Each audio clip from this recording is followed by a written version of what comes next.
রয়াত্মনাম নীল অলোক বরুথিনীম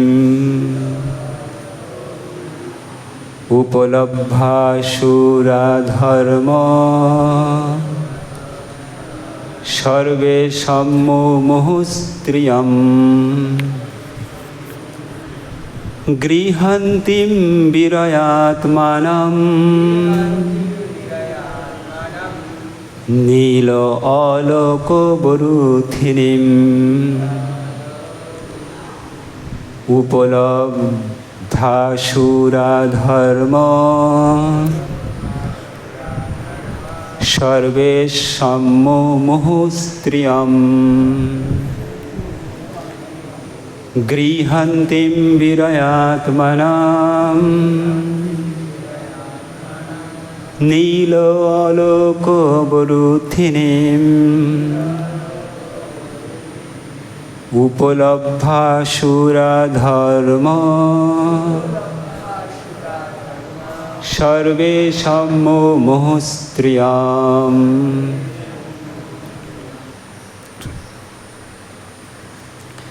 তার কুঞ্চিত কেশদাম ঘন শ্যামবর্ণ এবং তিনি যেন লজ্জিত হয়ে নিজেকে আবৃত করেছিলেন। সেই রমণীকে দর্শন করে অসুরেরা যৌন ক্ষুধাবশত তার প্রতি অনুরক্ত হয়েছিল। কৃপা করে আমার পিছে পিছে বলুন। তার কুঞ্চিত কেশদাম ঘন শ্যামবর্ণ এবং তিনি যেন লজ্জিত হয়ে নিজেকে আবৃত করেছিলেন। সেই রমণীকে দর্শন করে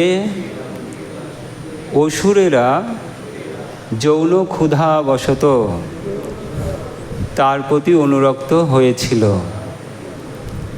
তাৎপর্য, অসুর এবং দেবতাদের মধ্যে পার্থক্য হচ্ছে যে সুন্দরী রমণী সহজেই অসুরদের চিত্ত আকর্ষণ করে, কিন্তু দিব্য ভাবাপন্ন মানুষদের তারা আকর্ষণ করতে পারে না। দিব্য ভাবাপন্ন মানুষ জ্ঞানে পূর্ণ এবং আসরিক ভাবাপন্ন মানুষ অজ্ঞানে আচ্ছন্ন।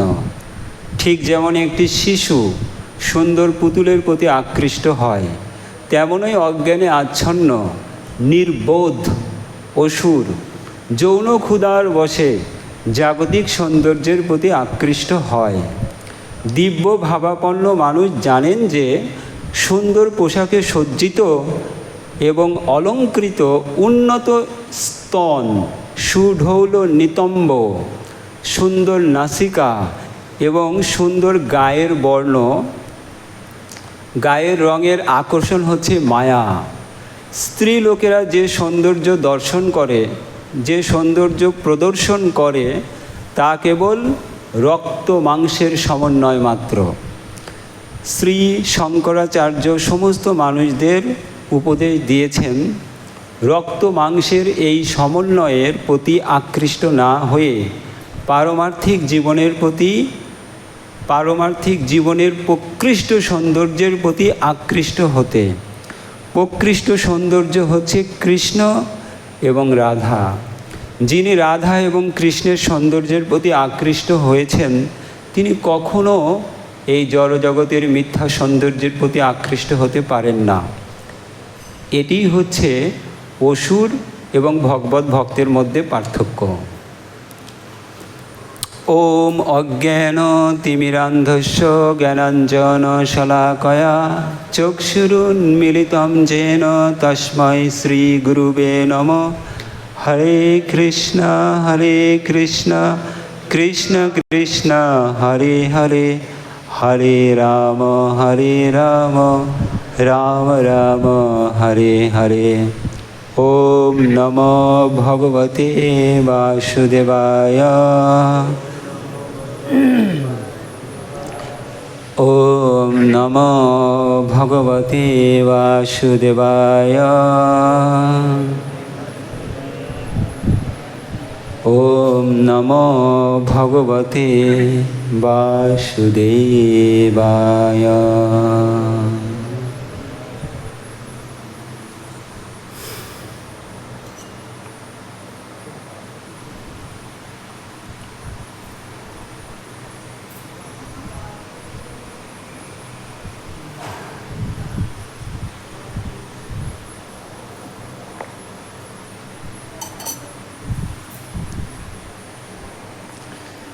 গৃহন্তীম বিরয়াত্মনম নীলালোক বরুথিনীম উপলভ্যা সুরাধর্ম সর্বে সম্য মুহুস্ত্রিয়ম। তার কুঞ্চিত কেশ দাম ঘন শ্যামবর্ণ এবং তিনি যেন লজ্জিত হয়ে নিজেকে আবৃত করেছিলেন। সেই রমণীকে দর্শন করে অসুরেরা যৌন ক্ষুধাবশত তার প্রতি অনুরক্ত হয়েছিলেন।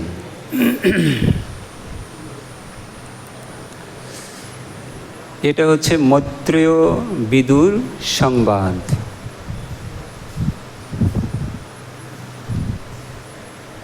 ঘটনাগুলো বর্ণনা করছেন সুত গোস্বামী। এই অধ্যায়ের প্রথমে লেখা আছে শ্রী সুত উবাচ।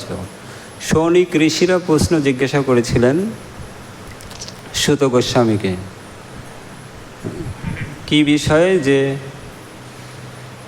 কি করে অসুরদের জন্ম হয়েছিল, তাই না? সেই সমস্ত ঘটনা বর্ণনা প্রসঙ্গে এই বিষয়টা এসেছে। বিশেষ করে কশ্যপ মুনির স্ত্রী দিতির গর্ভে যখন দুইজন বড় বড় অসুর হিরণ্যাক্ষ এবং হিরণ্যাক্ষের জন্ম হয়েছিল এবং কিভাবে তারা পৃথিবীকে উৎপাত করেছিলেন এবং ভগবানের ভক্তদের উৎপাত করেছিলেন।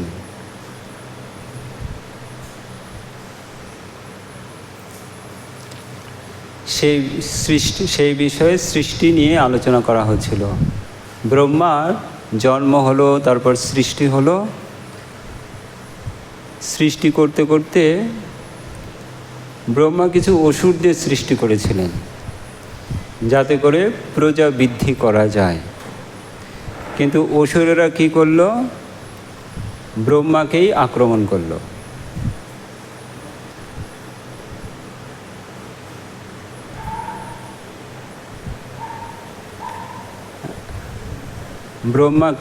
ব্রহ্মার সঙ্গেই অসুরদের একটা, এখানেই বলা হয়েছে ভক্ত আর অসুরদের মধ্যে পার্থক্য কি, যে যৌন ক্ষুধাবশত তারা ক্ষুধার বশবর্তী হয়ে কোনো স্ত্রীকে তখন বানানো হয়নি। তো ব্রহ্মার চেহারা বিষয়ে ভক্তি রসামৃত সিন্ধুতে বর্ণনা করা আছে যে ব্রহ্মার 50টা গুণ আছে, জীবদেরও 50টা গুণ আছে। আর তার মধ্যে শিবের আছে 55টা গুণ, 5টা অতিরিক্ত, বিষ্ণুর আছে 60টা গুণ, আর কৃষ্ণের আছে 64টা গুণ। প্রকৃতপক্ষে কৃষ্ণের অনন্ত গুণ আছে, বিষ্ণুরও অনন্ত গুণ আছে, কিন্তু 64টা হচ্ছে প্রধান। তো সেই প্রসঙ্গে 50টা গুণের একটা গুণ হচ্ছে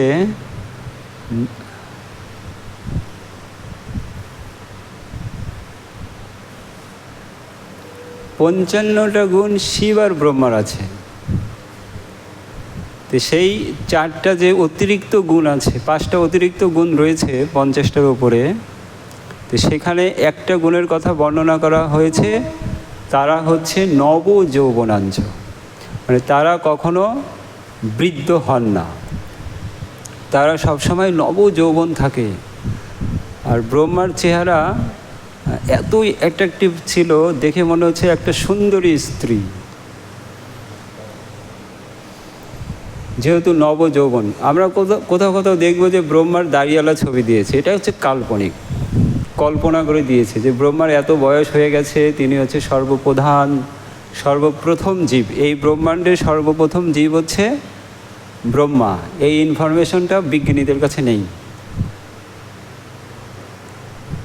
সর্বপ্রথম জীবকে তারা বলতে পারবে না।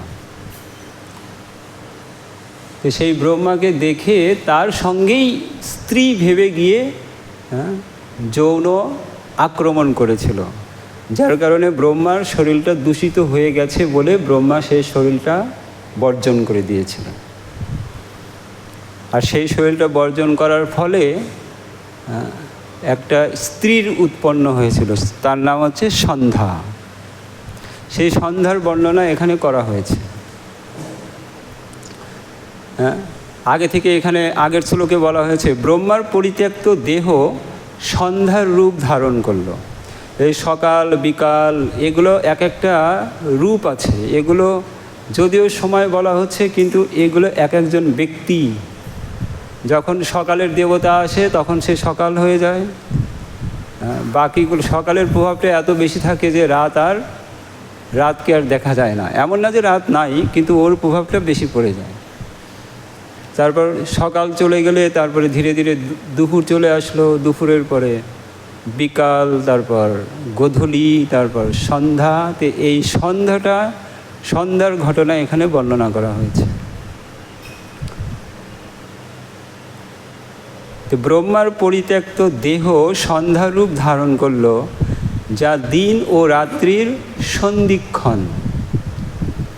দিন এবং রাতের যে সংযোগ সেটাকে বলা হচ্ছে সন্ধ্যা।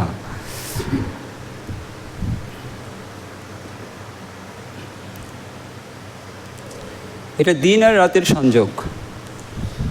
তদ্রূপ দুপুর আর সকালেরও একটা সংযোগ আছে, সেটাকেও সন্ধ্যা বলা হয়। ভোর আর রাতের একটা সংযোগ আছে, সেটাকেও সন্ধ্যা বলা হয়। তো এই ত্রিসন্ধ্যা গায়ত্রী, সেটা থেকে আমরা বুঝতে পারি সন্ধ্যা মানে কি। তো এইখানে যে সন্ধ্যার কথা বলা হয়েছে সেটা হচ্ছে দিনের পর যে রাত্রে আসছে সেই সন্ধ্যা। সেই সন্ধ্যাটা, এটা ব্রহ্মার দেহটা সেই সন্ধ্যারূপ ধারণ করেছে, যা দিন ও রাত্রির সন্ধিক্ষণ এবং যা কামকে উদ্দীপ্ত করে।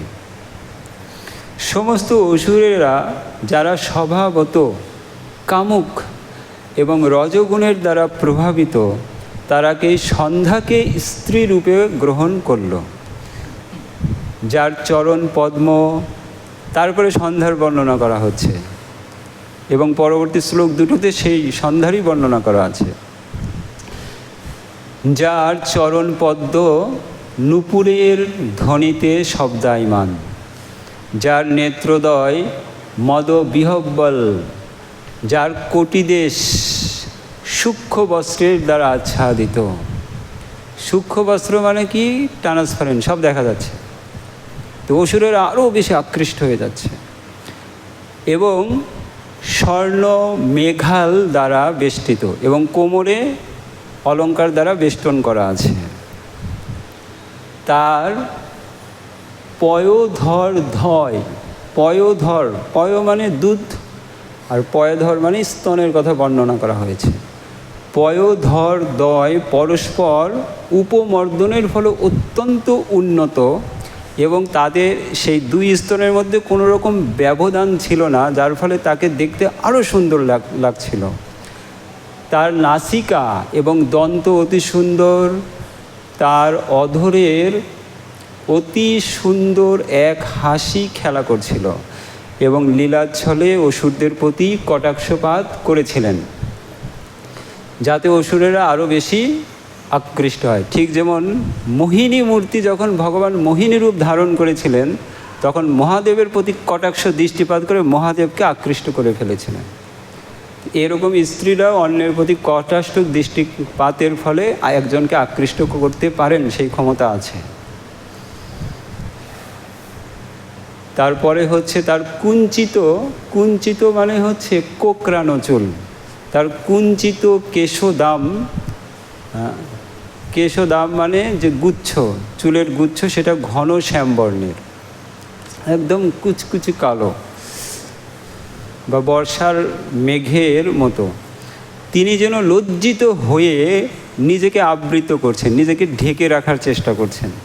তো সেটা দেখে অসুরেরা আরও বেশি আকৃষ্ট হয়ে যাচ্ছে। সেই স্ত্রীকে, সেই রমণীকে দর্শন করে অসুরেরা যৌন ক্ষুধাবশত তার প্রতি অনুরক্ত হয়েছিলেন। সেই প্রসঙ্গে শিলা প্রভুপাদ আজকের তাৎপর্যটা লিখেছেন যে অসুর আর ভক্তের মধ্যে পার্থক্য কি, সেটা শ্রীমদ্ ভাগবতমে এবং ভগবদ্গীতাতেও বলা হয়েছে। অসুরেরা কারা আর ভক্ত কারা, সেখানে বর্ণনা করা হয়েছে। দৌভূত স্বর্গে লোকে অস্মিন, এই লোকে বা এই জগতে দুই প্রকারের ব্যক্তি রয়েছে। দৌভূত স্বর্গে, দৌভূত দুই প্রকারের ভূত আছে। দৈব আসুর এবচ, তার এক প্রকারের ব্যক্তিরা হচ্ছে দেবতা এবং অন্য প্রকারের ব্যক্তি হচ্ছে অসুর। অসুর কারা? বিষ্ণু ভক্ত স্মৃত দৈব। দেবতা কারা? যারা বিষ্ণু ভক্ত বা কৃষ্ণের ভক্ত, তাদেরকে বলা হচ্ছে দেবতা। আসুর তদ্বিপর্যয়, এবং যারা বিষ্ণু ভক্ত নন তারা হচ্ছে অসুর। তারাই এইভাবে বাহ্যিক সৌন্দর্যের প্রতি আকৃষ্ট হয়ে যান। ঠিক যেভাবে এখানে রমণী মানে সুন্দরী রমণীদের দেখে অসুরদের চিত্ত আকৃষ্ট করে ফেলেছিল।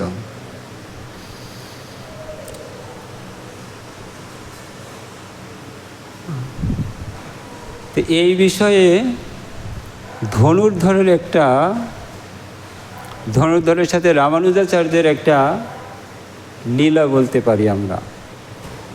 যেহেতু রামানুজাচার্য হচ্ছে ভগবানের শুদ্ধ ভক্ত, একদিন রামানুজাচার্য কী করছিল, দক্ষিণ ভারতের ঘটনা এটা, শ্রীরঙ্গম দেবকে অর্থাৎ ভগবানকে পালকিতে নিয়ে পরিক্রমা করছিলেন।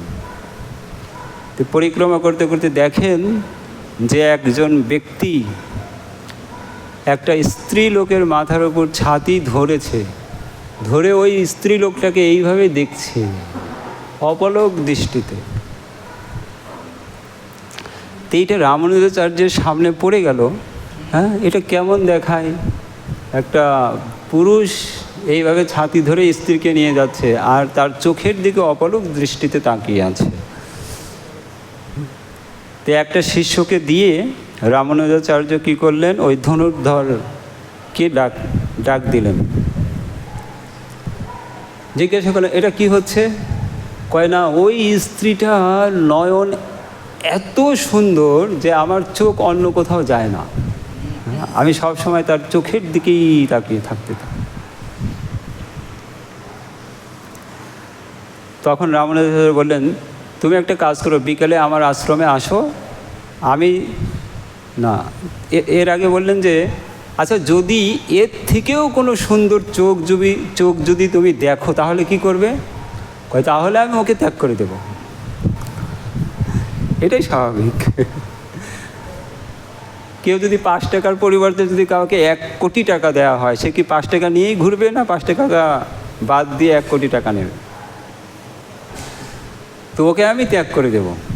ঠিক আছে, তুমি একটা কাজ করো, বিকালে আমার আশ্রমে আসো, আমি তোমাকে এর থেকে কোটি কোটি কোটি গুণ সৌন্দর্যওয়ালা চোখওয়ালা একজন ব্যক্তিকে দর্শন করাবো। তো বিকেলে চলে আসলেন। তখন রামানুজাচার্যের ক্ষমতা আছে, হ্যাঁ, তিনি হচ্ছেন আচার্য।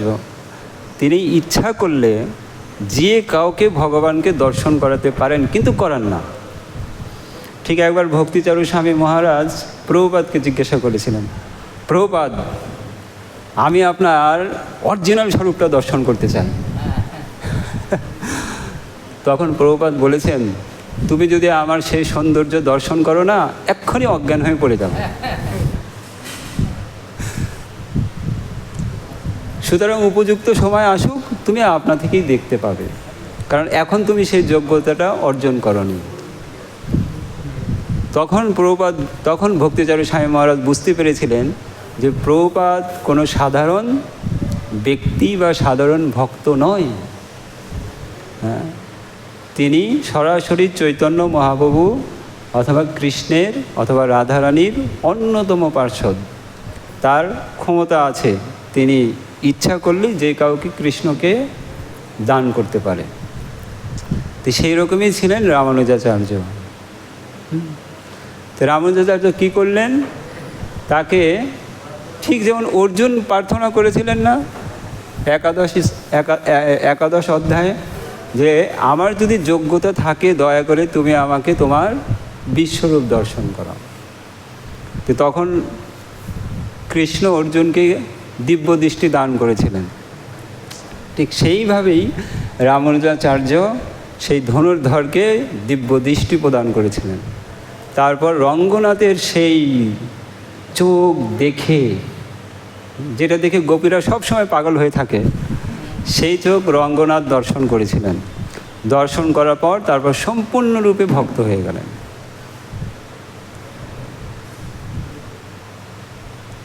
তা আমরা যদি প্রকৃত সৌন্দর্যটা দর্শন করি তাহলে এই ভৌতিক সৌন্দর্যের প্রতি, সেই কথা এখানে বলা হয়েছে যে আসরিক ভাবাপন্ন মানুষ অজ্ঞানে আচ্ছন্ন, কিন্তু ভক্তরা দিব্য জ্ঞানে পরিপূর্ণ। ঠিক যেমন একটা শিশু সুন্দর পুতুলের প্রতি আকৃষ্ট হয়, তেমনই অজ্ঞানে আচ্ছন্ন নির্বোধ অসুর যৌন ক্ষুধার বশে জাগতিক সৌন্দর্যের প্রতি আকৃষ্ট হয়। দিব্য ভাবাপন্ন মানুষ জানেন যে সুন্দর পোশাকে সজ্জিত এবং অলঙ্কারে এবং অলঙ্কৃত উন্নত স্তন, সুঢৌল নিতম্ব, নিতম্ব মানে হচ্ছে থাই বা উরুদেশ, সুন্দর নাসিকা এবং সুন্দর গায়ের রং, এগুলো হচ্ছে মায়া। স্ত্রী লোকেরা যে সৌন্দর্য প্রদর্শন করে তা কেবল রক্ত মাংসের সমন্বয় মাত্র। সেই কথা আত্মজ্ঞান লাভের পন্থায় প্রভুপাদ বর্ণনা করেছেন। সেই ইয়েটার নাম কি, সেই রচনাটার নাম কার মনে আছে দেখি? যেহেতু প্রত্যেকেরই মনে রাখা উচিত। হ্যাঁ, সুন্দর সুন্দর করে আজকে এই লিকুইড বিউটির ছবিগুলো লাগিয়ে দেওয়া উচিত ছিল। নাক দিয়ে কী বেরোচ্ছে, কান থেকে কী বেরোচ্ছে, লিকুইড বিউটি, ওটা ইংলিশ নাম। বাংলা নাম কি? সত্য এবং সৌন্দর্য। এই ভৌতিক জগতে যেটা আমরা সুন্দর মনে করি সেটা কি সত্য? ভেতরে ঢুকলেই অথবা কিছুদিন পরেই বোঝা যাবে সেটা সুন্দর নয়, বা যেটা সুন্দর সেটা কিন্তু সবসময় সত্য, সবসময় সুন্দর হয়।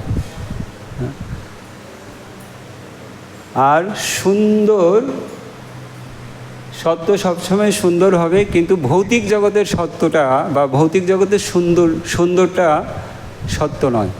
তো সেই কাহিনী যাদের কাছে নাই তারা ওই আত্মজ্ঞান লাভের পন্থা বইটা নিয়ে যাবেন, 100 বার পড়া উচিত ওটা। সেখানে বর্ণনা করা হয়েছে এক প্রতিভাশালী ব্যক্তি একটা সুন্দরী স্ত্রীর প্রতি আসক্ত হয়ে গিয়েছিল। আর যে প্রতিভাশালী ব্যক্তি, ওকে কেউ বাধা দিতে পারবে না, আশেপাশের লোকের ক্ষমতা নাই যে ওর বিরুদ্ধে কথা বলে। আর গায়েও তার প্রচণ্ড শক্তি ছিল। সেই লোকটি গিয়ে সেই স্ত্রীলোককে প্রস্তাব দেয়, সে তার সঙ্গ করতে চায়। সে জানে স্ত্রী আমার শক্তি নাই যে এর সাথে আমি ফাইট করব। আর সে যেহেতু প্রতিষ্ঠিত ব্যক্তি, কেউ আমার কথা শুনবে না। কিন্তু সে ছিল ভক্ত মাতাজি। তাই সে কী করলো? বুদ্ধি খাটালো। হ্যাঁ, ঠিক আছে, আমাকে 7 দিন সময় দিন, 7 দিন পর আমি ঠিক এইখানে আসব। হ্যাঁ, তখন আপনি আমার দেহের সৌন্দর্যটাকে উপভোগ করবেন। তো ওই দিন ফেরত গিয়ে একটা আয়ুর্বেদিক ডাক্তারের সঙ্গে দেখা করলো। দেখা করে বলল যে আমাকে কিছু ওষুধ দিন, যে ওষুধ খেয়ে কি হবে? হাগা বমি হবে। 7 দিন অনর্গল হাগা বমি আর পেচ্ছাপ এই সবগুলোকে নিয়ে পাত্রের মধ্যে জমা করে রেখে দিয়েছে। আর 7 দিনের মধ্যে ও একদম পাট কাঠি হয়ে গেল, মানে ওকে দেখে চেনাই যায় না, মনে হয় যে কঙ্কাল চলে যাচ্ছে। 7 দিন যদি কেউ যদি এইরকম অনর্গল করে, যার লুজ মোশন হয়, তাহলে কি অবস্থা হবে? একদিন 3 বার লুজ মোশন করলেই 4-5 ঘন্টা ঘুমিয়ে থাকে। তো সেই স্ত্রী তখন কি করলো, সেইগুলোকে নিয়ে 7 দিন পর একদম টাইম টু টাইম ওইখানে গিয়ে হাজির হলো। একদম সুন্দর করে ঢাকা আছে, দেখা যাচ্ছে। 7 দিন পর একদম সে সুন্দর করে সেজে গুজে সেন্ট মেরে এসে পারফিউম ব্যবহার করে একদম মনের আনন্দে, যাক আজকে আমি সেই সৌন্দর্য উপভোগ করতে যাচ্ছি করে ওখানে এসে দেখলো কাউকে তো দেখতে পাচ্ছি না, একটা থুরথুরে বুড়ি আছে, চলো ওকে গিয়ে একটু জিজ্ঞাসা করে নেই। এসে বলছে, আপনি কি এরকম একটা অপরূপ সুন্দরী স্ত্রীকে দেখেছেন? সে বারবার বোঝাতে চাচ্ছে, আরে আমি সেই স্ত্রী। হ্যাঁ, কিন্তু ও মাথায় নিচ্ছে, হ্যাঁ সে কত সুন্দরী আর তুমি কোথায়, একদম কয়লার মতো চেহারা তোমার। না বুঝে আবার গিয়ে অপেক্ষা করছে, আর দেখছে একজন ভক্ত স্ত্রী, একজন ধার্মিক স্ত্রী, তো কখনো মিথ্যা কথা বলবে না। অপেক্ষা করতে করতে করতে করতে যখন ধৈর্যের ভাত ভেঙে গেছে, তখন এসে আবার ওই স্ত্রীকে জিজ্ঞাসা করছে, আসলে এখানে তো একটা স্ত্রী আসার কথা, আর সে ধার্মিক ব্যক্তি, সে কখনো মিথ্যা কথা বলবে না, তুমি তাকে দেখেছো কি দেখনি বলো। সেই স্ত্রী তখন পুরা ঘটনা বর্ণনা করলো, 7 দিন আগে কী ঘটনা ঘটেছে, তারপরে কি ঘটেছে, তারপর হ্যাঁ তখন ওর হলো, টনক নড়লো, হ্যাঁ সত্যি তো, তাহলে এই স্ত্রী সেই স্ত্রী। তো তখন জিজ্ঞাসা করলো, আপনি যে সৌন্দর্য উপভোগ করতে চেয়েছিলেন, আমি সেই সৌন্দর্যটাকে দেহ থেকে আলাদা করে নিয়ে এসেছি। কোথায় আছে? ওই পাত্রের মধ্যে রেখে দিয়েছি, যা ওটা গিয়ে উপভোগ করো। সে কী করেছে, ঢাকনিটা যেই খুলেছে, ঘৃণায় ওর বমি হয়ে গেছে ওখানে, এত গন্ধ ছিল সেটা। ওইটাই আমরা মায়া ওইটাকেই প্যাকিং করে দিয়েছে, আমরা ওই সৌন্দর্য উপভোগ করছি, বা অসুরেরা সেই সৌন্দর্য উপভোগ করছে। এরপরে থেকে সে যখন বুঝতে পারলো যে ভৌতিক সৌন্দর্য মানে এত জঘন্য একটা সৌন্দর্য উপভোগ করার জন্যে সারাদিন কঠোর পরিশ্রম করবে, সেগুলো বাদ দিয়ে সে ভক্ত হয়ে গেল। এইভাবে একজন ভক্তের মাধ্যমে যে কেউ দিব্যজ্ঞান লাভ করতে পারে, বা যে কেউ অজ্ঞানের অন্ধকার থেকে মুক্ত হতে পারে। তো এখানে ধনুর্ধরের সেই অবস্থায় হয়েছিল। এরপর থেকে সে আর ওই স্ত্রীর প্রতি ধাবিত হতো না। তারপর কি হলো, আরেকদিন রামানুজাচার্য কাবেরী নদীতে, উনি প্রতিদিনই কাবেরী নদীতে স্নান করতে যান। তো একদিন সেই ধনুর্ধর এখন ধনুর্ধর দাস হয়ে গেছে, দীক্ষা হয়ে গেছে, সেও ভক্ত হয়ে গেছে, তার স্ত্রীও ভক্ত হয়ে গেছে।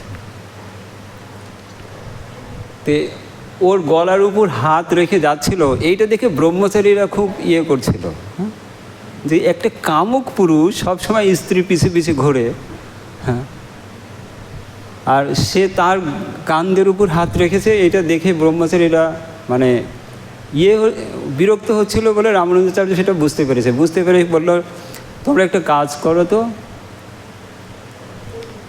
এই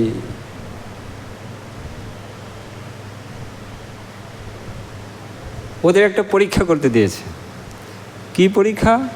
যে মন্দিরে খুব অভাব হয়ে গেছে, ওই ধনুর্ধরের ওখানে অনেক অলংকার আছে, সেগুলো নিয়ে আসতে হবে, চুরি করে নিয়ে আসতে হবে। হ্যাঁ, তে তারা চলে গেল। আর এদিক থেকে গুরুদেব কী করলো, যেখানে ব্রহ্মচারীদের কাপড় নাড়া থাকে সব কৌপিনগুলো সরিয়ে রেখে দিয়েছে। হ্যাঁ, সেই কৌপিন নিয়ে মানে ঝগড়া হচ্ছে, ওর হয়েই আমার কৌপিন তুমি নিয়েছো, তোমার কৌপিন, মানে সব চেক করা শুরু করেছে কে কার কৌপিন নিয়েছে। তো এই ঘটনা ঘটার পরে তখন তাকে পাঠালো, যাও একটু ওই ওর বাড়ি থেকে কিছু নিয়ে এসো। তো ওরা চুপচাপ চুপচাপ, গুরুদেবের আদেশ, যেতেই হবে, কারণ গুরুদেবের আদেশ মানে পরীক্ষা, জানে। তো কেউ না বলেনি, সবাই গিয়ে দেখো যে ধনুর্ধর বাড়িতে নাই। ধনুর্ধরের স্ত্রীর নামটা কি ছিল, ভবম্ভা, এরকম কিছু একটা নাম ছিল, আমার ঠিক খেয়াল নেই। সেই স্ত্রীর শুয়ে আছে, গায়ে গহনা দিয়ে ভর্তি। ব্রহ্মচারীগুলো গিয়ে আস্তে আস্তে আস্তে আস্তে তার গা থেকে গহনাগুলো এক সাইড থেকে খুলে নিয়েছে। তো এই দৃশ্য দেখে সে ভাবছে, এইভাবে ব্রহ্মচারীরা চুরি করতে এসেছে, নিশ্চয়ই মন্দিরে অভাব পড়ে গেছে। সুতরাং আমি কি করি, আমি আর এক পাশ ঘুরে বসি, তাহলে ওই পাশের অলঙ্কারগুলো তারা নিয়ে যেতে পারবে। তো এটা হচ্ছে একটা ভক্তের মনোভাব, একটা ভক্তের কেমন মনোভাব হওয়া উচিত। কিন্তু একটু সরে যেই বসেছে, এরা মনে করলো যে বুঝে ফেলেছে, তাই সবাই পালিয়ে চলে গেল। সেই মুহূর্তে ধনুর্ধর ঢুকলো, ঘুরে দেখে যে ব্রহ্মচারীগুলো পালিয়ে চলে গেল। গিয়ে তখন তার স্ত্রীকে জিজ্ঞাসা করলো কী হলো। তখন বললো, এই ব্যাপার। কয়, তোমার একটু আক্কিল জ্ঞান নাই, একটু ধীরে ধীরে পাশ ফিরতে পারতে, তুমি অত তাড়াহুড়ো করে পাশ কেন ফিরেছিলে। তারপরে যমুনাচার্য, এই রামানুজাচার্য সবাইকে ডাক দিলেন। ডাক দিয়ে সব ঘটনা, এখন বলো কে ভক্ত, তোমরা ভক্ত না ওরা ভক্ত। কেন আমি তার কাঁধে হাত রেখেছি, এই কারণে কাঁধে হাত রেখেছি। যদিও সে কামের দ্বারা আকৃষ্ট ছিল, কিন্তু ভক্তির প্রভাবে সে এখন কৃষ্ণের প্রতি বা রঙ্গনাথের প্রতি আকৃষ্ট হয়ে গেছে।